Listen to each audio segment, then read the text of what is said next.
అన్న మీదున్న ప్రేమతో ఆ క్షణంలో ఏదో ఎమోషన్లో కొట్టేసి వెళ్ళిపోయిన తర్వాత అయినా ఈ మద్దాలి శివారెడ్డి అనేవాడు పలానా వాడు మామూలోడు కాదు, వాడింకా చావలేదు, హాస్పిటల్లోనే ఉన్నాడు, లేస్తే వస్తాడు, వస్తే ఏసేస్తాడు అని తెలీదురా. నేను హాస్పిటల్లో ఉన్నప్పుడు నీ గురించి ఏం ఆలోచించానో తెలుసా?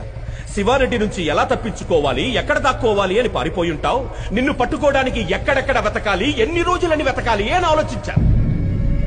కానీ నువ్వేంట్రా, అసలు ఈ మద్దాలి శివారెడ్డి అనే వాడే నీ లైఫ్ లో లేనట్టు, వాడితో అసలు నీకేమీ జరగనట్టు హ్యాపీగా బైక్ వేసుకుని హైదరాబాద్ మొత్తం ఇంత నార్మల్ గా ఇంత కూల్ గా ఎలా తిరుగుతున్నావురా నువ్వు?